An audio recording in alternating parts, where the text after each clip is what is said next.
So welcome back to the PHENIX Investigations Podcast. We got our favorite guest back for the first time in over a month, Brian Bauer. Welcome back. Yeah, thanks for having me. It's been a little bananas and crazy. It might be closer to 2 months here. I know you've been globetrotting, working big cases. You just want to catch me up. What have you been up to? Yeah, so during that time, I've done investigations in Brazil, Amsterdam, Dubai, and Germany. Those have been my 4 stops over the last 2 months here. So it's been a little bananas. Yeah, that's some whiplash culture shocks going from stop to stop. What have you been like? What kind of case are you working? Yeah, a couple different cases. One of the cases is somebody absconded with lots of money and is traveling the world spending that money and has ghosted that investor to the point to where we've been ahead of him a few steps and determined where he's going next. One of those was to even intercept him on a flight from Dubai to Amsterdam, where I flew in business class, where he was a few rows away, and then went through immigration and confronted him in the airport. So he promised to cooperate, made a bunch of promises, and then has disappeared again, and tracked him down in Paris, France, and he's now in Brazil. So My God. it's as the world shrinks and gets smaller, these investigations just get more and more global. So this was an investment gone very, very wrong, it sounds like. Yeah, as the case is still active, not getting in too much of the detail, but it was significant amounts of money that he doesn't have. Is this one of those situations that maybe could have been avoided with an actual background investigation before the investment instead of looking all over the world for Carmen Sandiego? In this scenario, no. It was the person was well trusted to the point one day you wake up and he's not trusted anymore. And so it's a great big world, and thought that he would never be caught or ever located in.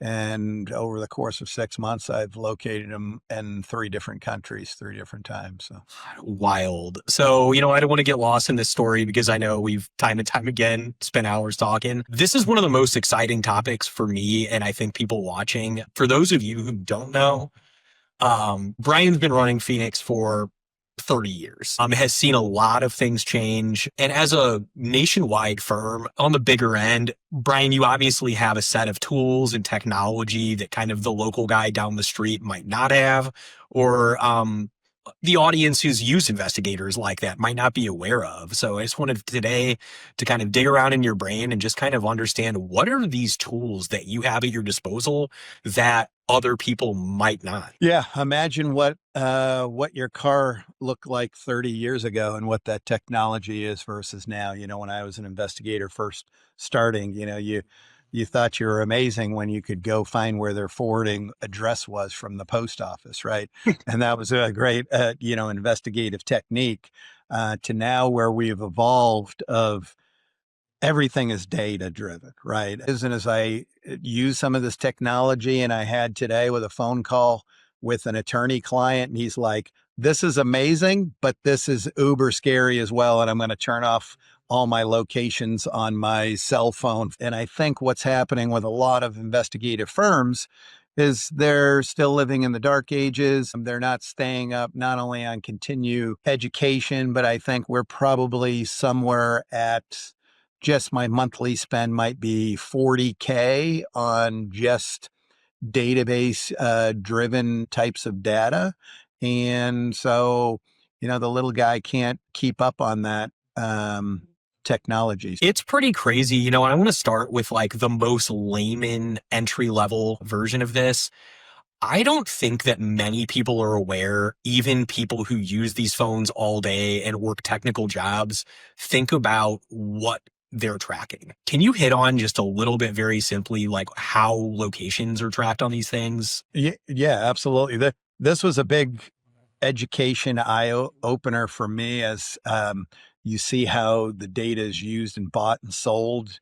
And to simplify, imagine We all get on our phone, download an app, and what's the first thing that it says? Allowed to track, not allowed to track, right? And then even those things that we say don't allow to track are still tracking you.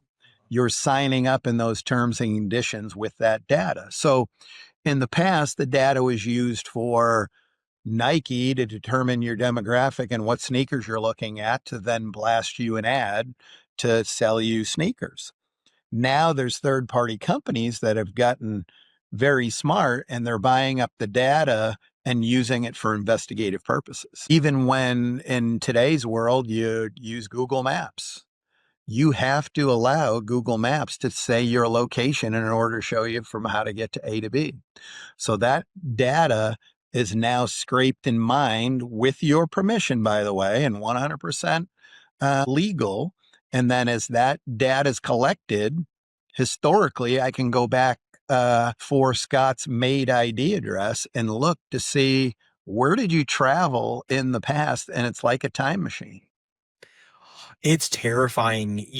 A couple years ago, I was at a conference and there was a large commercial builder doing a presentation in St. Louis, and he described some technology where they made decisions because they were able to see exactly how, humans and vehicles traverse through the city at scale. And what you've done is you've got technology that has individualized that.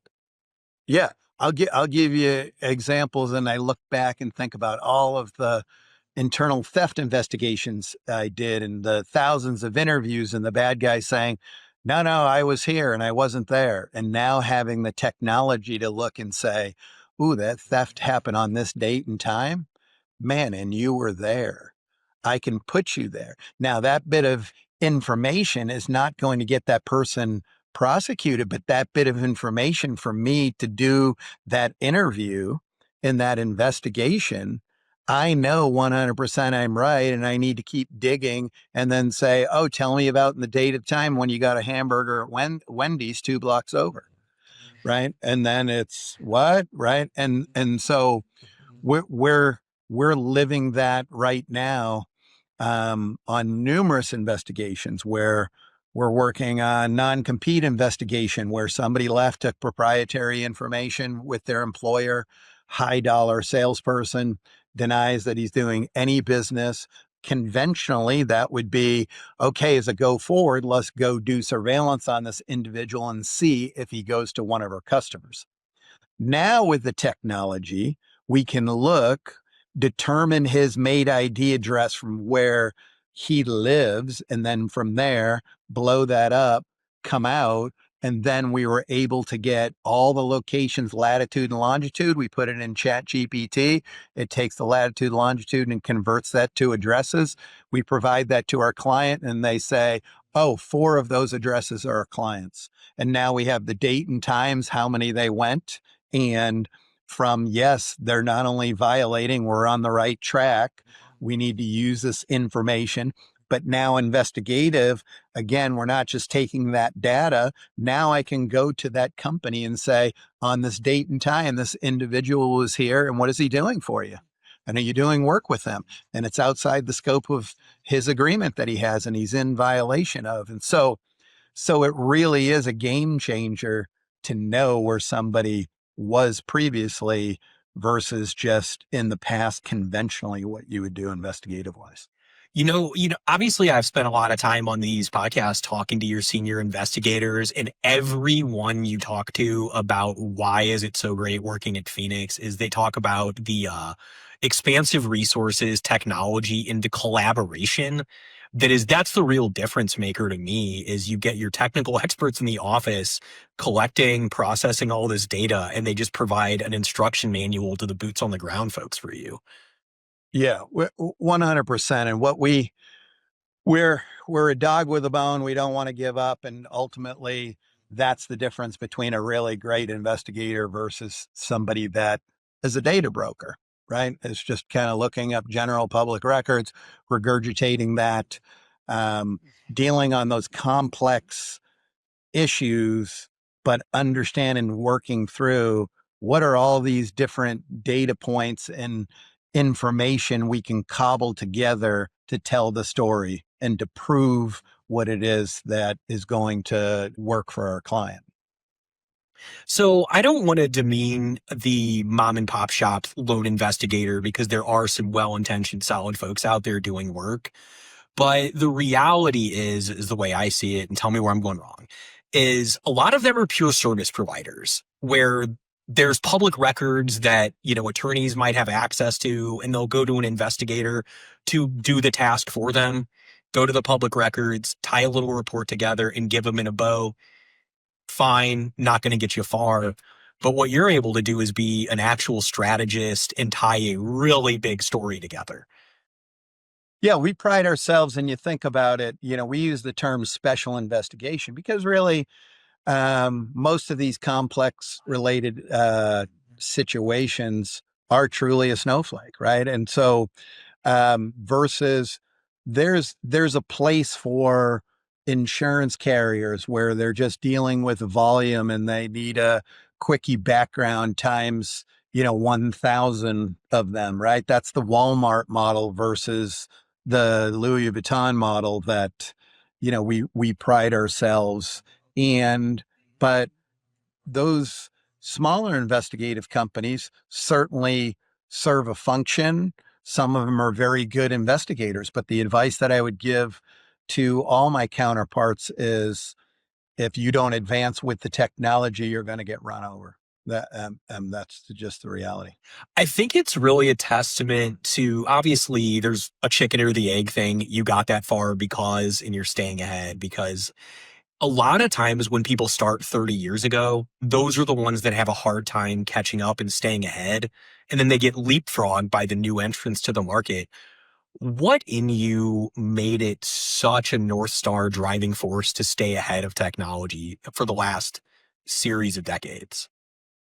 Yeah, great question. I think it's polling other CEOs, and that's not CEOs in the investigative world, is, hey, what are some of the things that I definitely need to be concerned about as a CEO, and is embrace the competition that sharpens the sword, and definitely be willing to change with the times. And if you don't change with the times, you're going to go the way of the buffalo, right? And so. It's so funny because it all, like in business, it always goes back so like often to you have the fortune to have punched up to you're in the room with executives, successful attorneys, and you're listening to the customer because they're telling you what they need and where the little guys fail and aren't providing the value. So listening to the customers and seeing ahead with them. Yeah, and running parallel and being comfortable enough in your vast experience and skill in order to say, that's great, but that's not going to work. Or we know because we've done this a few hundred times, this particular situation, and we've had a lot of failures and we do know what works. And so working in complex litigation types of matters is, hey, I would never attempt to argue with you as it relates to how are you going to present this per the law. But our job is information brokers to obtain information. Information is power, and as much paper as you push, at the end of the day, if I can go out and find all these star witnesses and confirm and get affidavits, well, now you have lots of people to interview, depose, glean the information and advance the ball. So coaching your clients of, hey, we're not taking food out of your mouth in the attorney scenario. We are great arm to arm partners on this, and we can't do what you do, but you cannot do what we do. And that's where that's why PHENIX is working with over 2,000 law firms on an annual basis, because law firms like the results and keep coming back.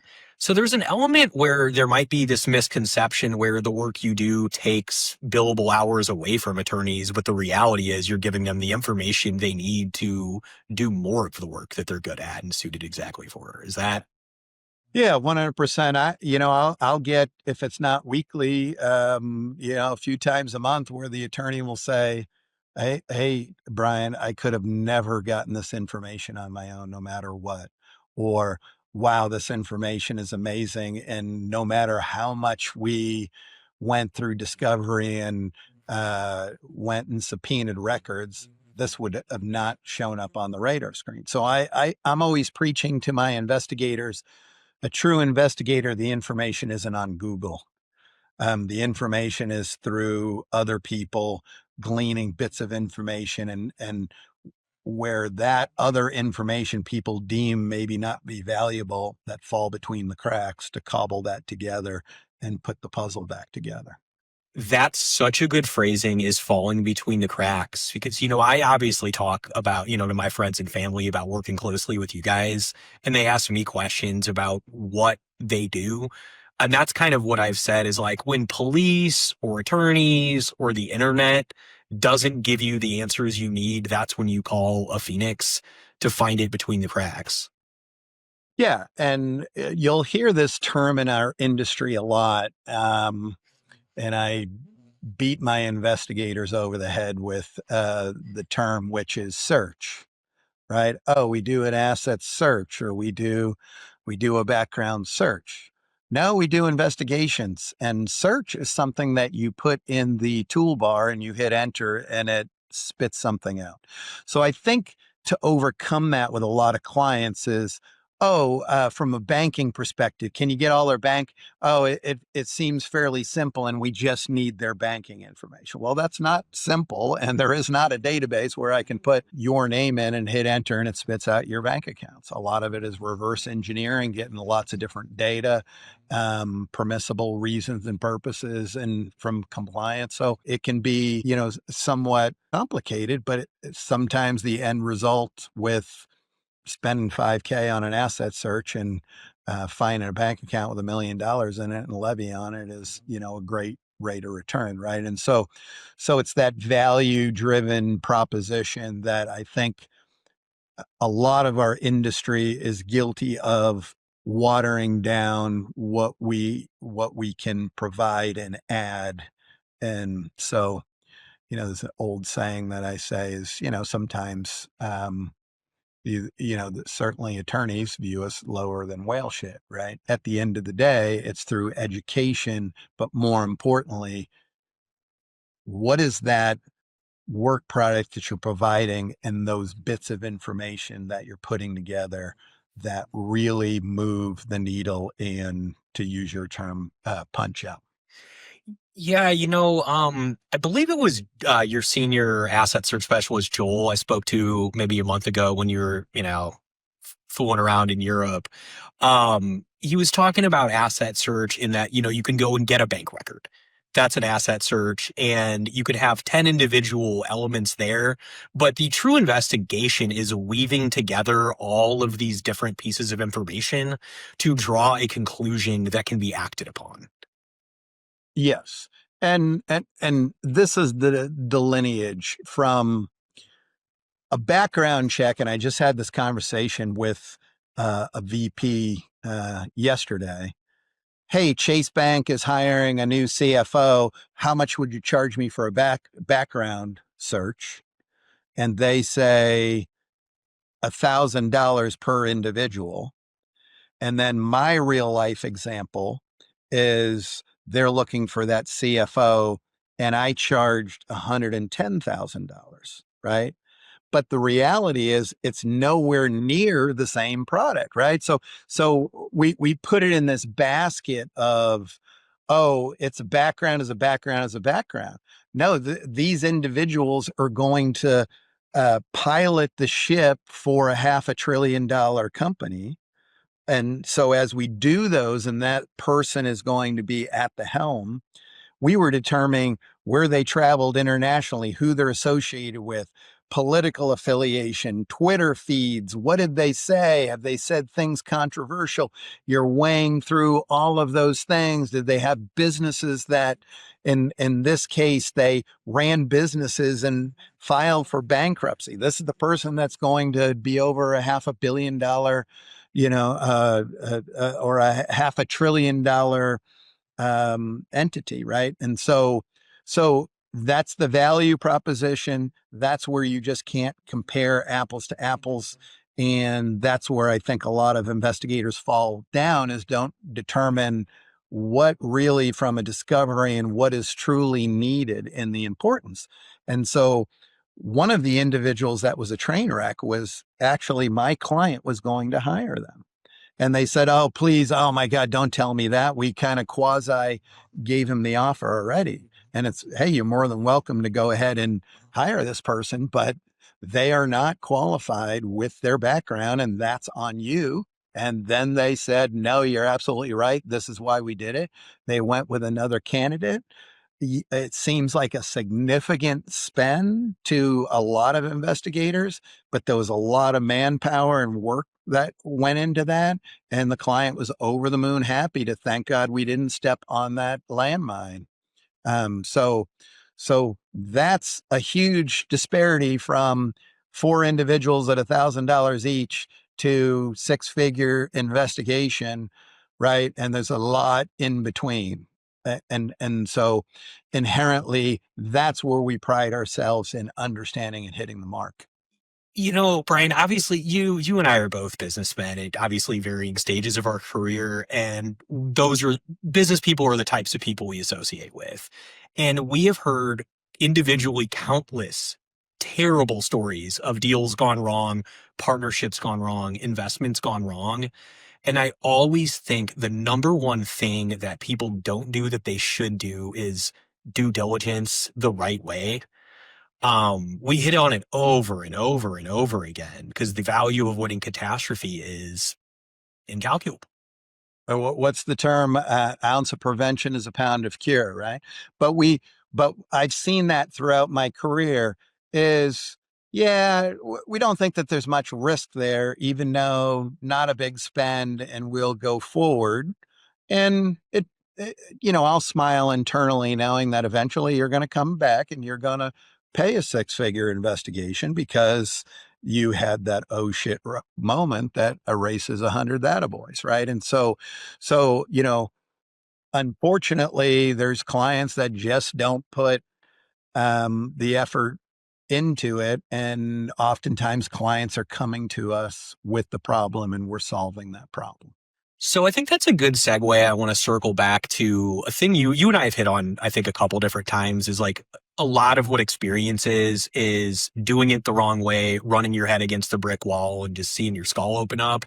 And that's what tells you what you should do differently next time. Going back to when you started making these sizable investments in this advanced software that most shops couldn't dream of accessing, I gather you didn't spend $40,000 a month for fun or without a reason. Do you remember what kind of led to you finally deciding to pursue that and ink that deal with this tech provider? Yeah, great question. I look back throughout my career, and as we all do, maybe we're a little tighter and we don't see the forest through the trees. We don't reinvest in ourselves or um, our business and things that we do for our trade. And looking back, if I had to do it over again, I would have just accelerated it that much faster. For my shortcomings, I got in my own way for a lot of that. And so as you get older and more experienced, you realize if you build it, they will come. If you provide a very good product and a service, they will pay for it. There's a need. And so coaching younger investigators or companies out there that are very small, I would say, instead of saying, "Oh, I can't afford to do it," you cannot afford not to do it, right? And so that's the difference. And sell your value, not what the client wants. Your job is to educate, and oftentimes, sometimes getting to a no faster than a yes is more important because you can devote your time and effort to those clients that do truly see the value.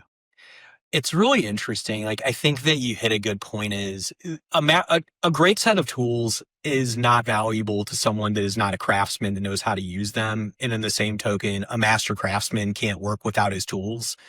Like really what PHENIX has done is you have the experienced, the service, the determination, the craftsman of the field paired with industry leading technology, which just really makes you sort of difficult to topple off the top of the hill, really. Yeah, and to expand on your example, There's some people that are still using a handsaw out there versus a DeWalt table saw, right? And that's the difference. And so time is money, and you're able to get there quicker and give, a better cut and a better product and do it quicker and better. And that's really, there's a lot of investigators that are out there still using the handsaw. I think it's difficult, and I want to hit on a question just about your thought process around this. Is the same way I grew up as a copywriter. Really proud about the way I took, ideas in, process them, and put pen to paper. And at a certain point, I had to realize that AI was a thing, and the nature of the work that I did is vastly different. And at a certain point, John Henry has to either put down the sledgehammer, get in the steam engine, or his heart explodes. Um, why do you think it is so hard for old school people to look around and realize the old way of boots on the ground, working harder, staking out longer, it is not the right way, and just embrace the future? Yeah, it's a great question. If I could bottle that, I could probably sell it, make a lot of money, be Red Bull. But I think ultimately it comes down to lack of education, lack of continuing education, not surrounding yourselves with mentor people that do embrace that, right? It's a perfect example. Copywriters, they're extinct now, right? You're not writing any of your copy. And the reality is the majority of it is AI is going to write it way better. Not that you're going to take all of that, but wow, I'm 80% there. Why would I go ahead and spend? I can still use my own style and techniques to make this unique to me. But why wouldn't you embrace the technology? I'm working with fairly sizable investigative companies that still to this day have not used AI for anything.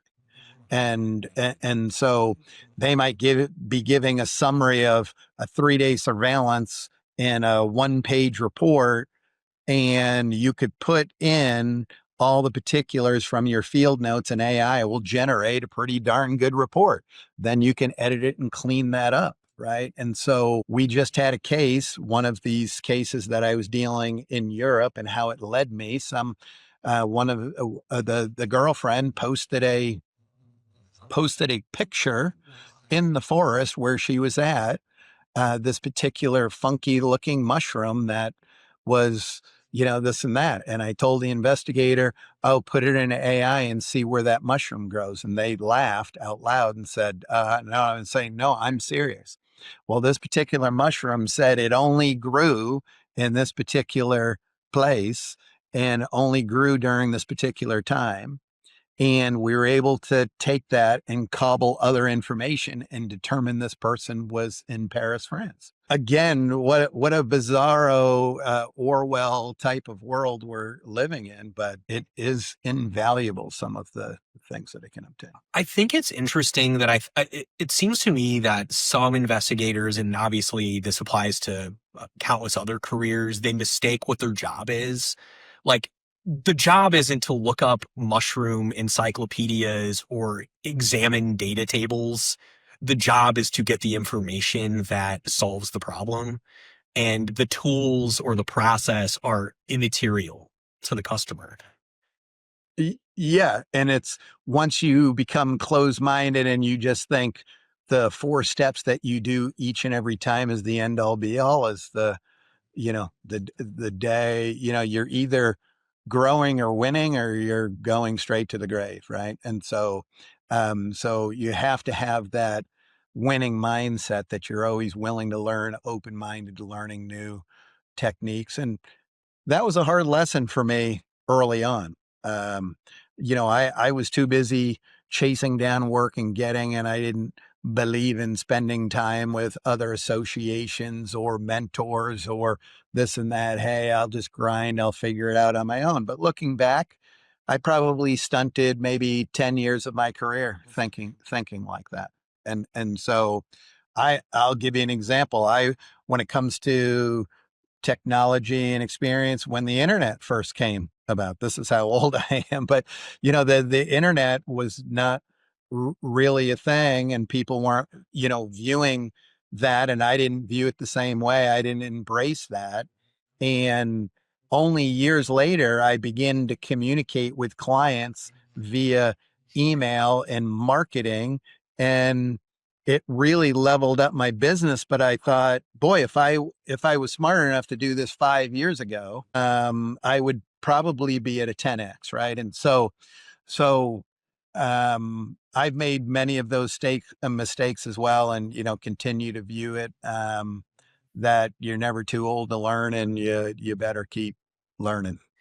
That's a really interesting because I know that that was you were one of the first investigators to be using digital marketing at all. And I think that was probably subconsciously or not foundational to you being focused on the idea of just not working harder, but working smarter for the rest of your career. 100%. Your firm is able to help us out with that. And look now, right? Nobody communicates to one another in person. Everything is digital and, email or electronics. And AI is a perfect example for all those investigators out there.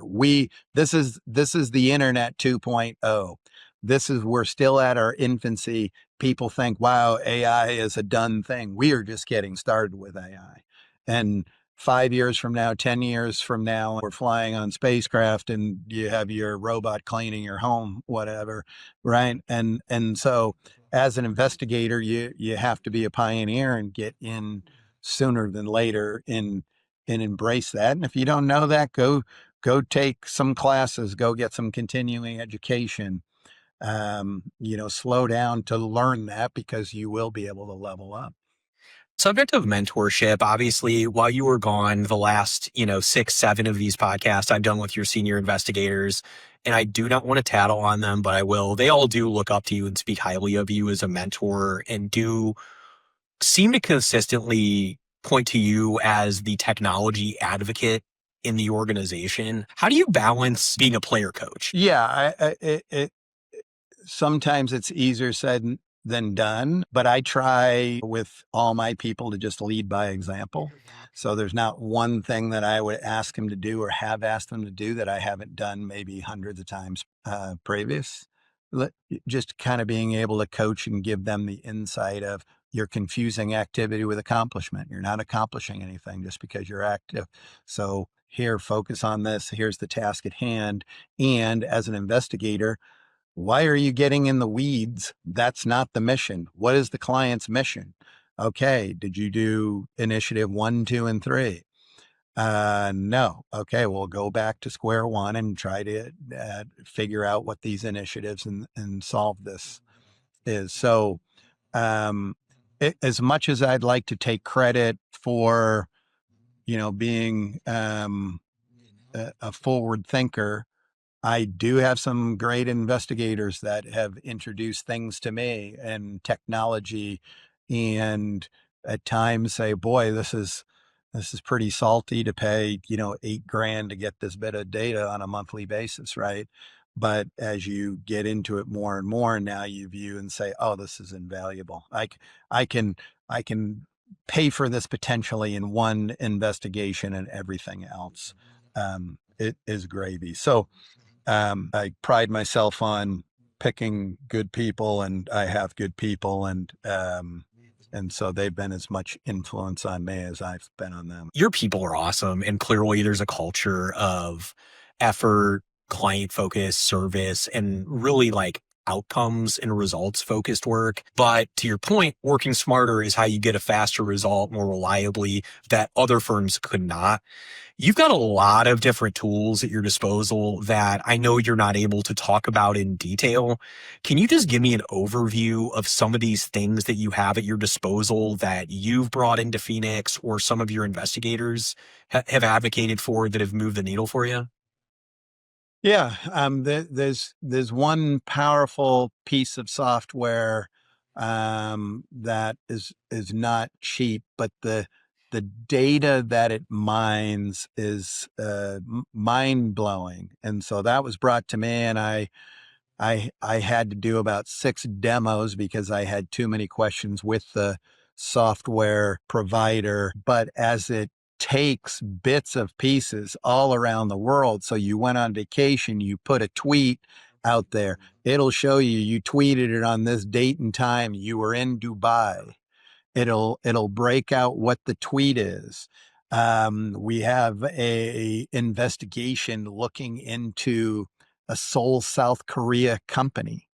The software goes out and mines and pulls all these articles and all this information in Korean to when the software will now convert that same into English. A few years ago, this just wasn't a thing, didn't exist. And so now you can just reach out anywhere on the globe and you're gathering data that otherwise would have just been extremely local to your town, city, or state.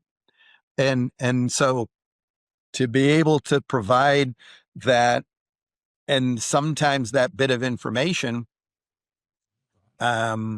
moves the needle so much in your investigation, and it wasn't within the U.S. border.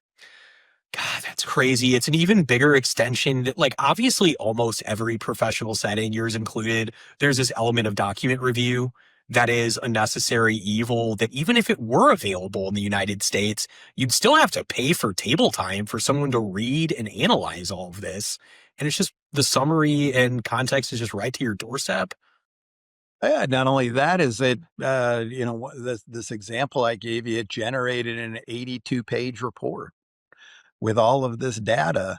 And although we go through it and determine for accuracy and massage it, again, the data is so expansive to where this person stole 6 million of crypto. We're looking within the US border because they stole it. And then now we're reaching out and we find out that, this person's living in Antigua, right? And spending the Bitcoin money that he's ripped off and all of these and filed for passport and dual citizenship in other countries and passport data and Bitcoin wallets and transfers and blockchain and the information. You look back of what those limitations were and what you're doing versus you get now, and you're a bit embarrassed of just saying, boy, I did the best with what I could with the information, but now how it goes and extrapolates the information. So I think that's the tip of the spear where our industry needs to go. And I would probably say there's just a few companies in the country that are this innovative and out in front. And I encourage all my counterparts to work, embrace the technology and catch up and be able to for our industry just provide a better product for our clients. I know that this brings up an interesting question as, like, from the buyer. I'm an attorney. I'm a Fortune 500 executive. I'm looking at investigators. So tools have blown up the idea of an apples to apples hourly rate. When people are not educated about what they're buying or what tools you have or the difference in the people that you have working, how do you talk about hourly rate guy with a Google machine or hourly rate experienced investigator with this 6-7 figure software stack? What do those conversations look like? Yeah, and it's a big pet peeve of mine in our industry, and it's hard to communicate this to the rest. The industry runs into is, do you want vanilla or chocolate? Right? And here's our two choices, and that's pre-made, and those are the two choices you're going to get, or your three choices, right? Versus backing up, slowing down, and determine what does the customer need? How valuable is that information to the customer if we're able to glean it? And you have to ascertain at the end of the day, if this is a multi-million-dollar problem for the client, you don't have an expectation that you're going to do $1,000 investigation and that's ever going to move the needle for your $10 million recovery. So part of that is having, one, the honest conversation with your customer and understand through discovery what's important to that client. And then your job is to educate the client. That information is obtainable, but it's not obtainable in 2 hours worth of work. right? And so imagine just what we've talked about today and all these different databases and all this volume of information.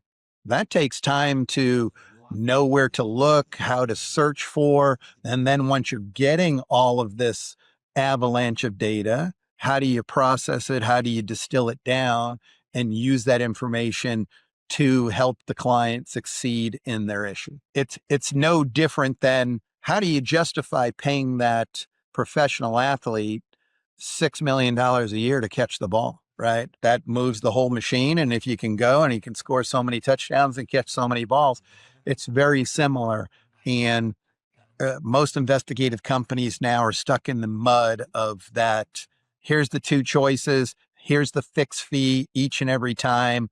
And I'll even have clients say, well, if you don't find anything, is it a no hit? Like, you don't charge me.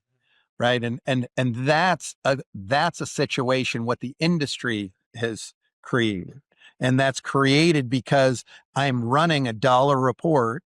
And if I get a no hit, there's no time or effort in. So I'll tell the client, hey, to assurance for you, you don't have to pay if I don't find anything. Well, it's jumbo shrimp, because what you're doing is getting regurgitated public records, putting your logo on it, and that is never going to move the needle for the client situation. Investigators are doing themselves a disservice by not taking the time and understanding it, and it's perfectly okay. I am not going to go ahead and be a lifeguard if I can't swim. Right. And so, so oftentimes communicating with the client, I don't know if I can help you or not. You got to tell me about your situation and then I'll walk you through it. But I'll be the first one to tell you, either I cannot help you because the information isn't obtainable, or typically it's not going to be cheap. And what is the value of this information to resolve? And with great confidence, if we dig enough, we'll get that information. And what is that value to you? And oftentimes clients do see, whoa, if I spend 10, 20, 50 grand for my situation, I'll be over the moon if you could get me this information. But you're damned if you do and you're damned if you don't. I tell clients all the time, if you do nothing, you get nothing. I think that when you were talking, obviously I come from a world of marketing and consulting. And one thing that is true across the board, the more a consultant's product offering is rigid and productized and guaranteed, the more certain you are it is garbage. Because every situation that matters is unique. 100%. And sometimes when we do investigations, oftentimes that might only be $1,000, and that information is readily available. We can get it very quick. We can make a profit, over communicate with the client, provide a, very good service. And, as I coach clients from time to time, hey, if you call around enough, you could probably find somebody that's going to be cheaper. Right. And so if that's worth your time to get this simple bit of information, I'd encourage you to dial for dollars and, keep going. And that's not us. And that's not what we do. We pride ourselves on not only being investigators, but also being consultants, because I'm going to consult with you because I've seen this thing, and I'm going to give you this advice free of charge because I've seen it. And if it doesn't fit financially, that's okay. But not only in the middle of the investigation, but what do you do with the information once you obtain it? We can guide you and consult you best practices, best next steps with that information.